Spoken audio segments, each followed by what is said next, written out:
The sports world is losing a legend. Swiss champion Roger Federer announced today he is stepping away from competitive tennis. Geoff Bennett has more.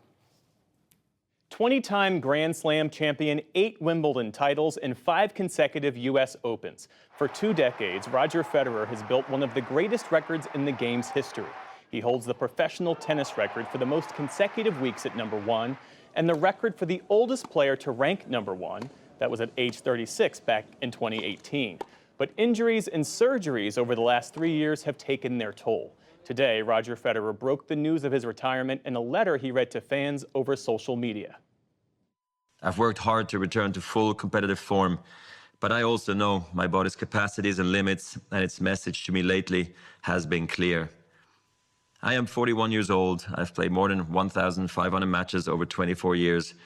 Tennis has treated me more generously than I ever would have dreamt, and now I must recognize when it is time to end my competitive career. Federer will play his final competitive match next week in London. To discuss the impact of the career he leaves behind, I'm joined by former professional tennis star and ESPN broadcaster Patrick McEnroe. It's great to have you with us. And Roger Federer's tennis agent, I learned today, said that he had been trying to convince Federer to retire years ago, but that Federer was always interested in challenging himself. How does the news of his retirement, how does that strike you? It's actually kind of emotional for me, believe it or not. And I'm supposed to be unbiased, right, as a commentator for 25 plus years with ESPN.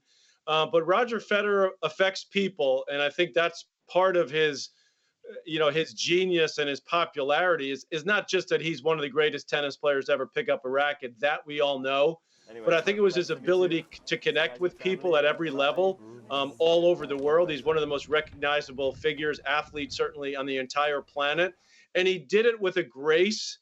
He did it with an elegance. He did it with a competitive spirit that was, yes, intense, but also very joyful about the way he went about playing the game. And I think as you heard from his agent, one of the reasons Roger's been able to do it for so long at such a high level is because he just loves the game of tennis. He loves the sport.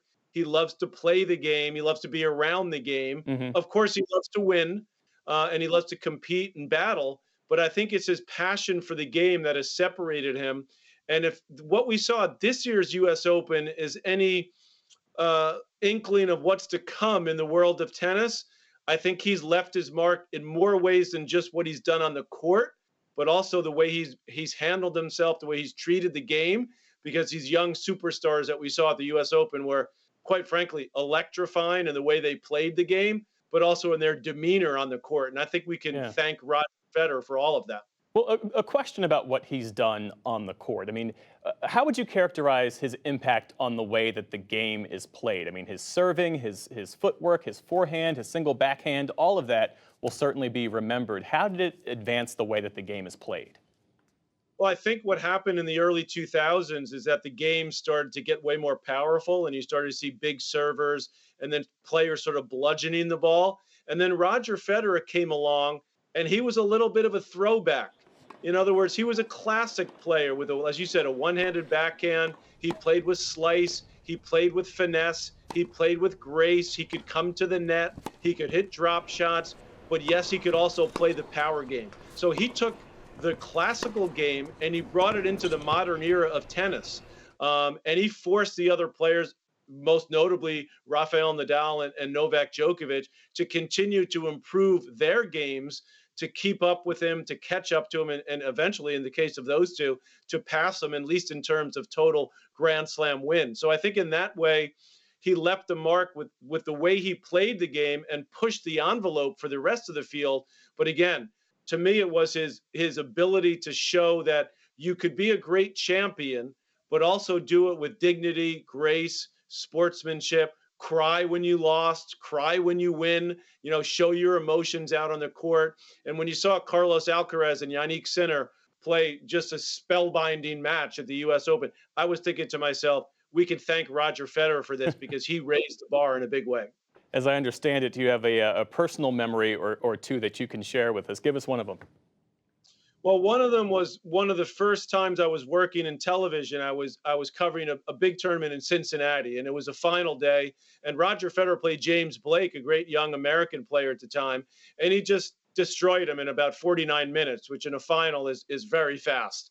And I was sitting down next to him, about to interview him on live TV. We had gone to a commercial break. They didn't do the trophy ceremony yet. I sat down next to his bench, right there on the sideline. I said, Roger, congratulations, well done. Is it okay if I ask you a few more questions than normal? Because, you took care of the match so quickly, we need some extra time to fill. And he said, oh, sure, no problem. And then he looked at me, he said, Patrick, he said, I ball boyed for you. I said, what? He goes, yeah, I ball boyed for you in Basel, which was his hometown, Yeah. stadium named after him. He said, yeah, you played the final against Wayne Ferreira, right? I said, yeah, damn right I did. I said, you must have been rooting for me, weren't you? He goes, and he gave me that sheepish little grin. He said, well, no, because Ferreira is South African and my mom's South African.